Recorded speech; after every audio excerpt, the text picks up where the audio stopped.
Hello, and welcome to Founderology, Built to Breakthrough podcast. My name is Kathleen Wood, and I am the founder of the award-winning growth strategy firm, Kathleen Wood Partners, where we work with founder-led businesses to propel them to new levels of success and scalability.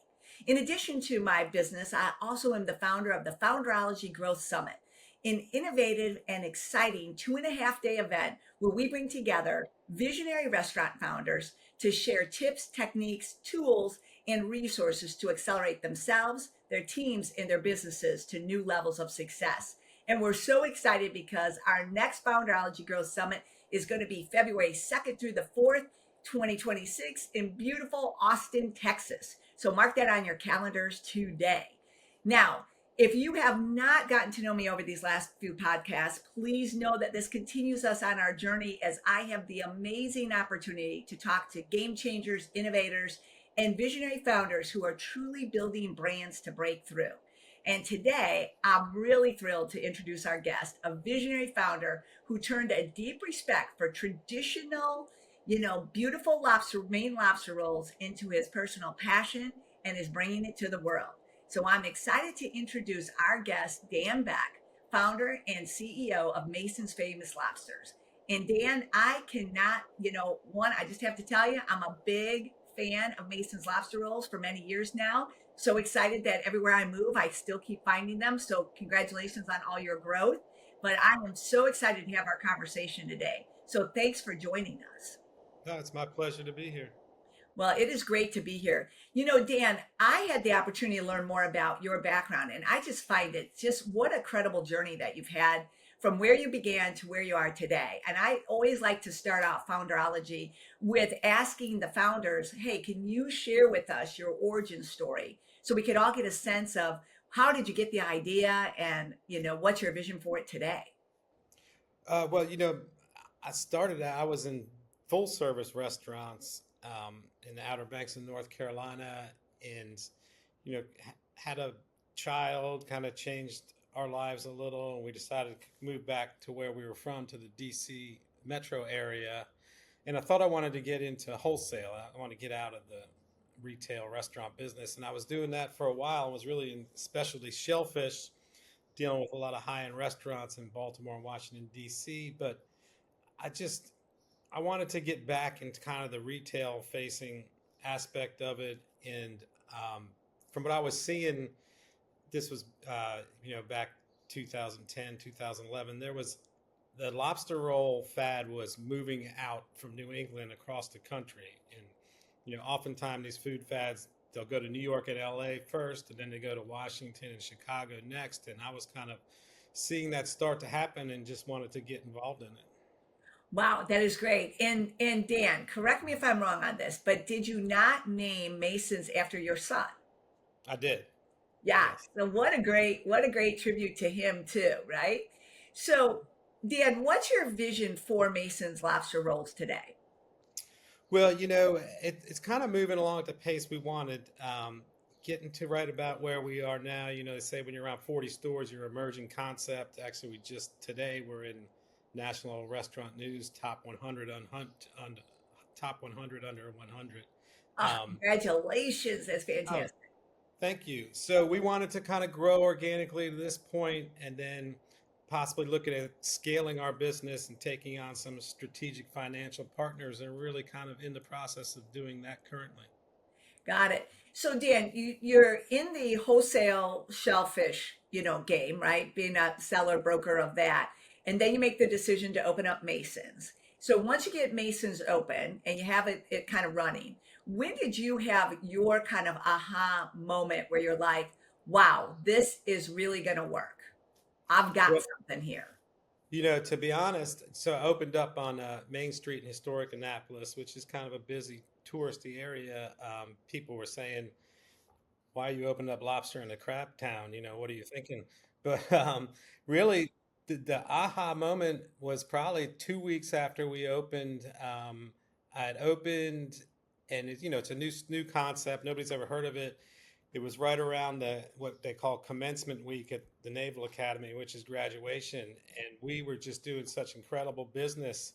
And I thought, wow, this is really going to catch on.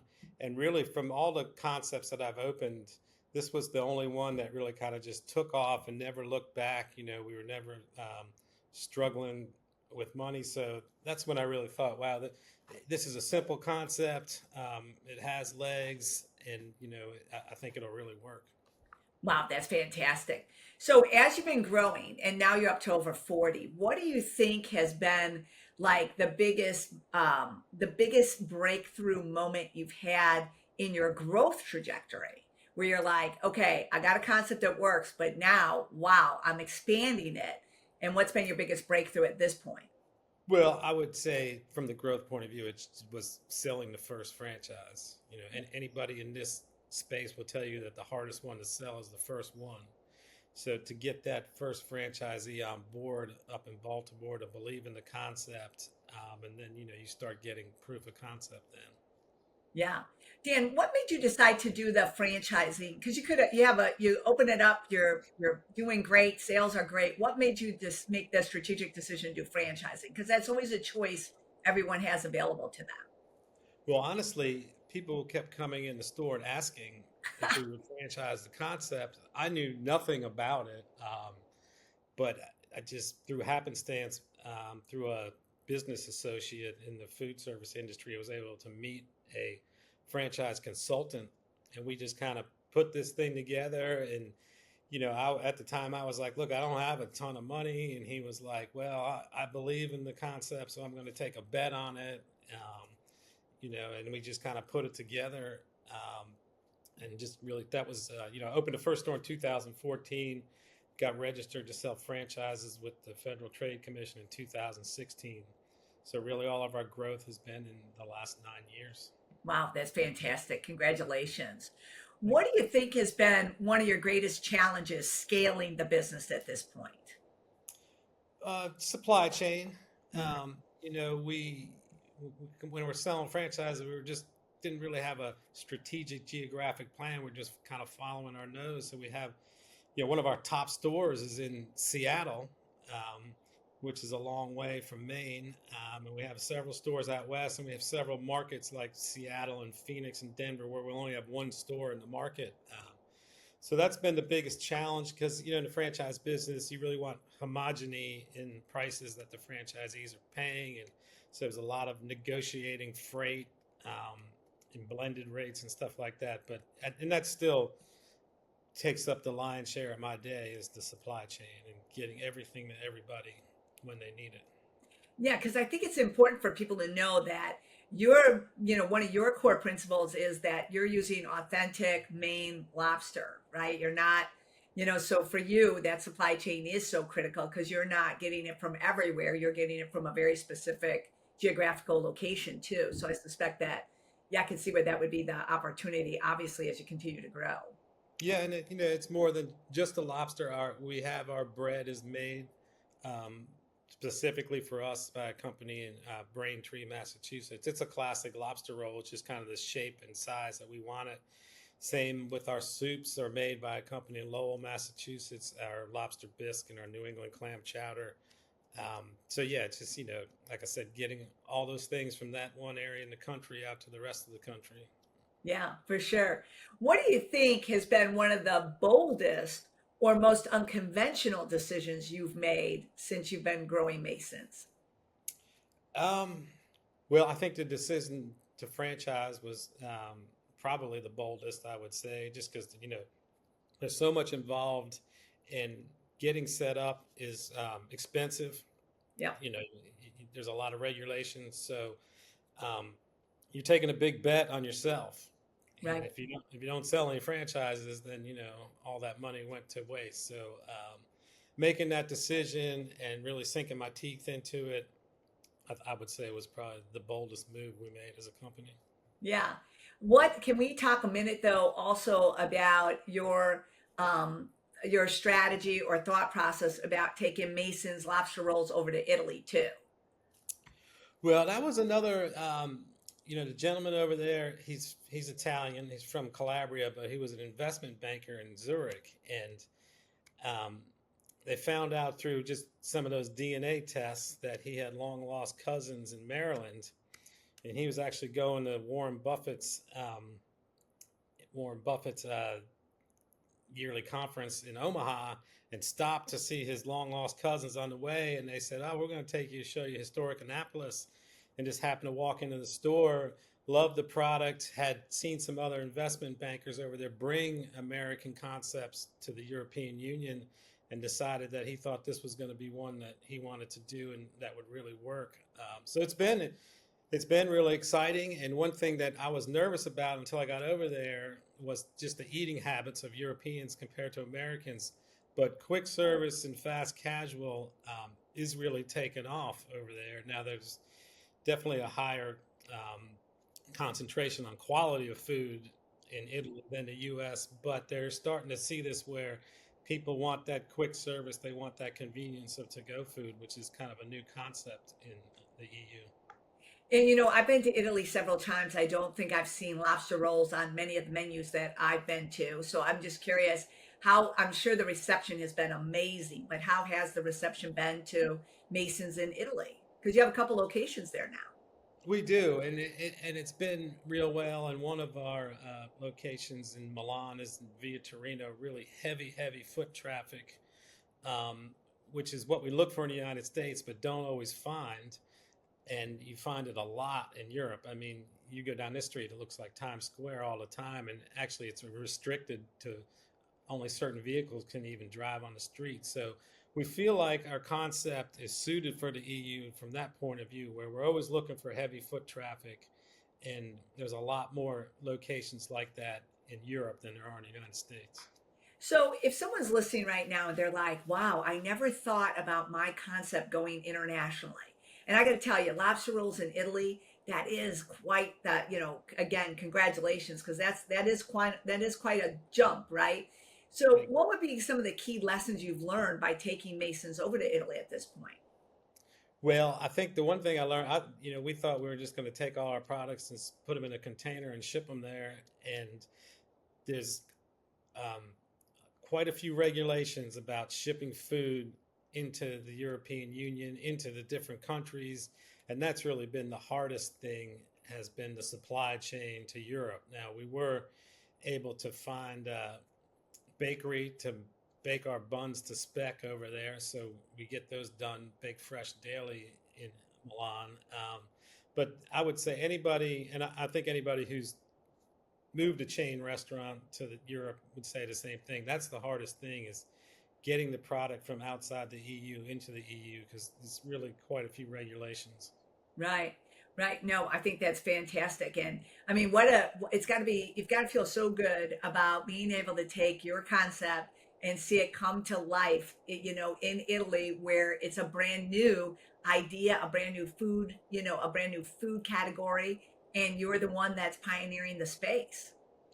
It is exciting, and looking at Spain and Germany, Switzerland, eventually France, and the UK actually have a 100-store development agreement with us to open over there. And honestly, every time he says to me, "Well, we found a site in Florence," and I'm thinking, "Well, that's another great place for me to go visit. I've never been there," so that's the added bonus to the expansion in Italy. Yeah, I was gonna, and Dan, if you ever need help with that, please let me know because some of your I locations are phenomenal.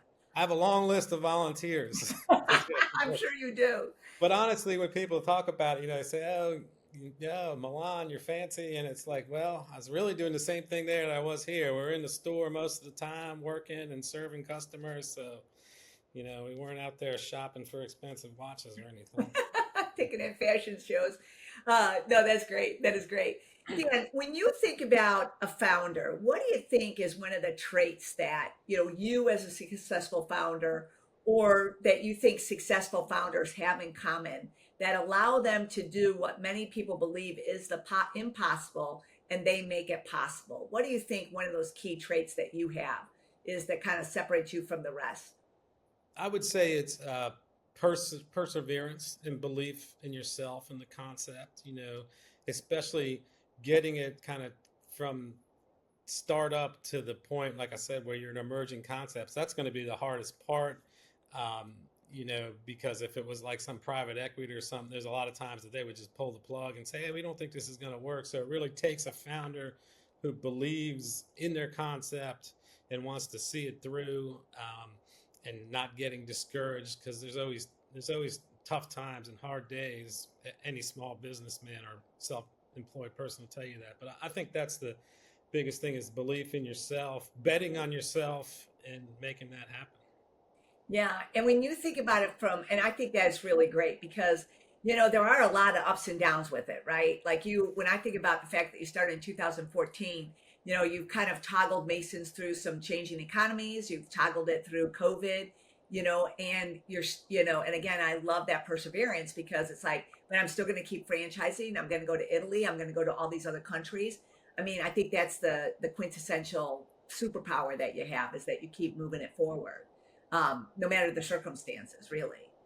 Thanks. And yes, and the first 4 or 5 years were a lot easier than the next 4 years or so, with going into COVID, and then immediately after that dealing with really hyperinflation, and we, of course, coming out of COVID too, all of us in the industry had severe labor shortage issues. So Yeah. um, it's definitely been challenging. Like I said, a lot more lately than in the beginning. Yeah, absolutely. So Dan, as you've been growing Masons, how would you describe your mindset with all of this? Like, what would you say your mindset is as the founder and CEO of the company? Well, kind of what I alluded to earlier is we're growing organically. Our company has not taken on any large amount of debt yet. So we really wanted to grow organically, get our concept to the point where it is now being an emerging concept, proof of concept, and then go out and start looking for smart money.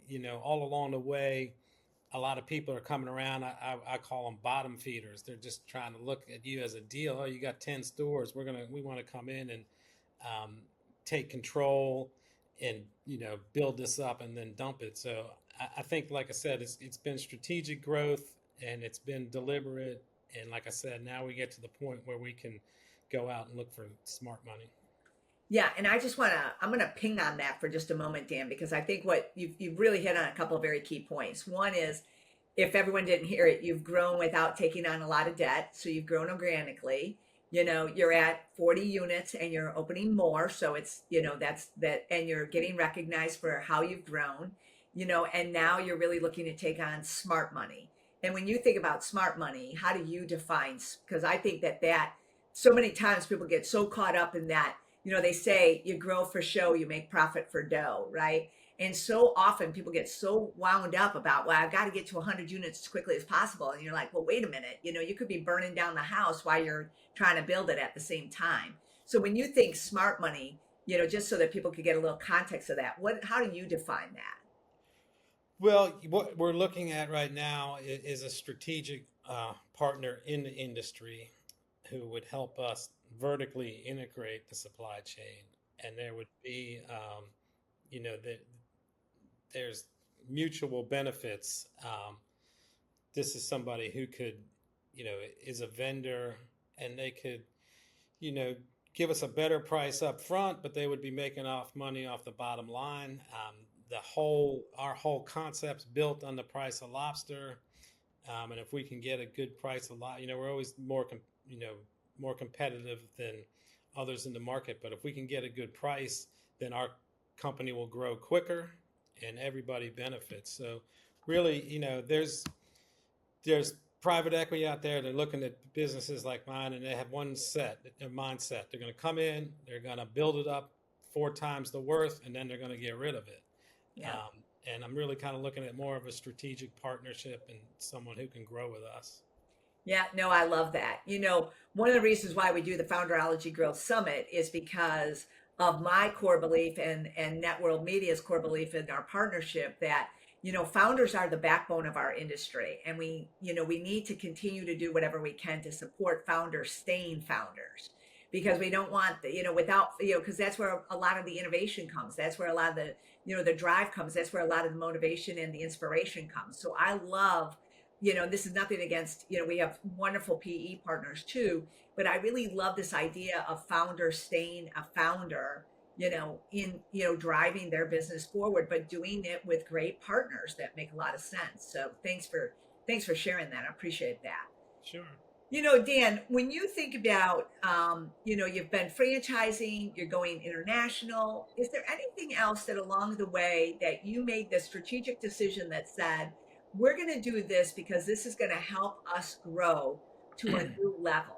Was there any other decision that you made along the way that was like, this did help us accelerate our growth?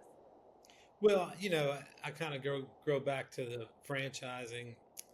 Decided to do that and really taking um, a concentration in operations, and really working closely with the franchisees and making operations kind of the most important component of our company, where a lot of others will look at growth or other aspects. But um, I I like to be in the stores. I prefer to be in the stores. When I go into our stores, I try to talk to the line employees, talk to the person who's interacting with the customers, and try to get a feel for anything that they have to say. Same with the person making the food. How is this setup working for you? Is there something? Could we change it around to make it more efficient? So I think staying grounded and understanding operations is really important. Oh, I love that. I hope everyone took a note on that. And again, this goes back to my whole idea that, you grow for show, you make profit for dough, and you make profit for dough when you have great operations and great operators in there, especially when you're franchising, because they are the face of your franchise at that point. Correct. Yes. Yeah, that's And they good. know, and they know a lot about the purchase occasion. We can sit and speculate and look at numbers all day long, but to talk to somebody who's interacting with the customers on a daily basis is important. Absolutely, absolutely. It's perfect. Dan, I know this is so hard to believe because I love lobster rolls. Obviously, a big fan of Masons. In our conversation, I think you've shared a lot of great information for founders listening. But we are actually getting close to our time. Can you believe how fast this goes, Dan? So I have 5 quick questions for you. Are you ready for them? Yes. All right. If someone visits Mason's Lobster Roll, what is the one thing that you think everyone should try on the menu? I always go to the classic lobster roll. I think it's our best item. It There's a real contrast in flavors with the warm bun, with the crusty outside, the fluffy middle, the mayonnaise. You have the chilled lobster meat and a little lemon butter on top. I think you get a lot of different flavors in every bite. Yeah, absolutely. Look, I'll validate that with you. And I always get the lobster because it's cold, take that home, and then I get the Connecticut because it's warm, and I eat that right on the spot because it's so delicious. So right there with you on that one. Dan, what would be one word that would capture your journey to date as the founder of Mason's Lobster Roll? Well, I think what I said before was perseverance and Yep. sticking it out through, some of the tough times that we've been through, and that's really worked, I would say. Yeah. And then what would be one book you would suggest to, as founders that are listening that you're like, hey, I read this or I listened to this and this was very profound. Anything you Uh, would suggest? well, I haven't read a lot of books, but I would say Sam Walton's Made in America, and just the reason I liked it was because he started out with one five and dime store and grew organically for a while and really kind of paid attention to the market conditions around him. So, um, I was impressed by that journey. Yeah, I love that. I mean, Sam Walton really did. And he changed the face of, retail as we know it. And even today, some of those principles still apply, which also speaks profoundly to setting that foundation up before you just grow for the sake of growing. Yeah, So and I can relate to bootstrapping your way along. absolutely, well, absolutely. And if you had to share one piece of advice for founders that are listening to this podcast right now, Dan, what would be the advice that you would share with them? Um, don't make decisions based on emotion. Really sit down and think it through and think the moves through where they're going to end up. 3 results down the road from the decision that you make. That would be, like I said, my best advice. But to just be real deliberate about what you do. Don't get emotional, and really think the decisions through. Oh my gosh, I love that piece of advice because don't get emotion, don't do it when you're extraordinarily tired or fatigued too, because And wow, when it's your business, it's easy to get emotional, oh my especially gosh. when you're sitting there thinking you want to get back at somebody who's doing something to you, but you really just have to, like I said, think things through. And the right answer is always there. Oftentimes, it's not the easiest, but you can come up with it. Right. And I love your idea of look at it three steps down the line, not for the moment that you're in with it. So, yeah, beautiful, beautiful advice. Thank you so much for that, Dan. Dan, where can people find more about you and Mason's Lobster Rolls at this point? Where should they watch? You can go to masonslobster.com. That's our website, and it has all our locations, tells a little bit about what we call our tail, which we spell like a lobster tail. Um, and, like I said, we were just in National Restaurant News as the top 100, so you can take a look at that as well. And hopefully, everybody can come visit us in our stores if there's one nearby. Well, let me just say this. If you have not had a chance to visit a Mason's Lobster Roll, I'm with you, Dan. Everyone needs to get out there. Also get yourself an order of either the tater tots or the lobster bisque, two other delicious add-ons to any great lobster roll. But if you haven't been out there, please get on out there and try a Mason's Lobster Roll. And Dan, you know what? Congratulations on all your success in your continued journey and your great journey as the founder, truly bringing lobster rolls to the world. So thank you so much for that. And thank you for joining us today as well. It's been my pleasure. That is great. And I'm looking forward to having my next, I got hungry when you described that classic. So I'll be looking forward to my next lobster roll. Well, we Uh, appreciate the business. oh, my pleasure. My pleasure all day long on that. So thank you. And to everyone that's been listening today, thank you for joining us. I mean, this has been a great journey talking with Dan Beck from Mason's Lobster Rolls. And please continue to listen as we bring more innovators, game changers, and visionary restaurant founders to tell not only their story of their journey, but share their lessons learned and their tips and techniques for you to continue to build your brand to breakthrough. Until the next time, keep going strong and keep building to break through. Have a great day.